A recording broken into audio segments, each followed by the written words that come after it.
Thomas Hill. Alors Louise Bourgois, on est très heureux de vous avoir avec nous ce matin parce que je le disais, vous avez un calendrier sacrément chargé, chargé comme une mule, pourrait-on dire. Rien que sur Instagram, vous annoncez 5 films et séries à venir. Non, quand même pas. Non, mais vous êtes en permanence en tournage là.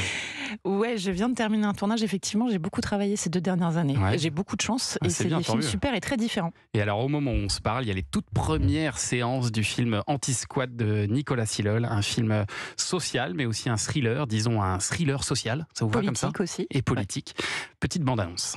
Je m'appelle Inès Viviani, je me vois bien property manager chez Anti-Squat. Je connaissais pas la protection par l'occupation. C'est quelque chose qui a du sens, donc j'ai tout de suite sauté sur votre annonce.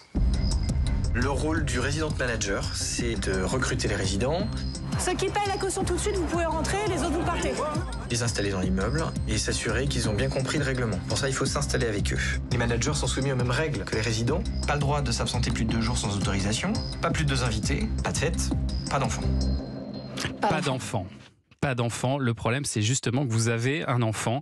Alors, vous incarnez Inès, c'est une mère célibataire menacée de se faire expulser par son propriétaire. Elle va donc trouver un CDD comme property manager dans une agence immobilière d'un nouveau genre, Anti-Squat. Racontez-nous le principe de cette société. Ouais, le but pour elle, c'est de décrocher un CDI au plus vite pour se mettre à l'abri avec son fils, puisque c'est une mère seule. En revanche, elle entre dans une boîte qui s'appelle Anti-Squat, comme le titre du film. Et c'est une boîte très particulière, ça existe vraiment aujourd'hui en France. C'est-à-dire qu'on la recrute pour manager les résidents, les locataires d'un immeuble. Pourquoi il faut les manager, ces locataires ? Parce qu'en fait, ils payent un loyer très faible, mais c'est pas gratuit, c'est-à-dire qu'en échange, ils doivent protéger les lieux du squat.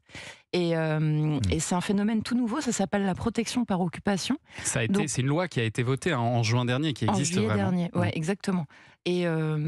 Et donc, c'est la protection des logements par l'occupation de personnes qui peuvent être expulsées à tout moment, en fait. C'est ça. Ils peuvent partir en une semaine, ça peut être pendant la trêve hivernale, ils n'ont pas le droit de recevoir des gens chez eux, pas le droit de faire de fêtes, pas le droit d'avoir d'animaux, pas le droit d'avoir d'enfants.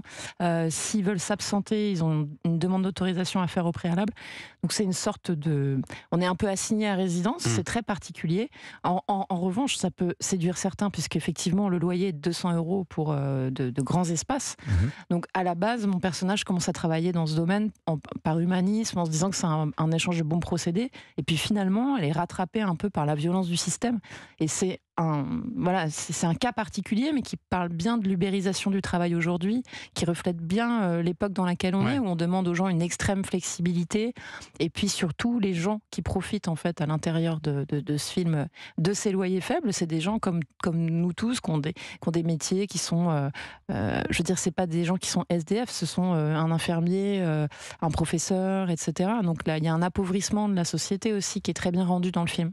Ce qui est formidable, c'est que vous nous avez tout fait en une réponse. Donc j'ai voilà. Ça, c'est parce que je joue dans beaucoup de films, je suis obligée de commencer. C'était parfait. Louise Bourgois, notre invitée jusqu'à 11h. J'ai préféré parler plus du film et couper tes questions. Ça te dérange ? C'est très bien. C'est pour ça que je vous ai laissé parler, j'ai trouvé ça merveilleux. Allez, on va en apprendre plus sur vous dans un instant grâce à votre portrait sonore. On revient.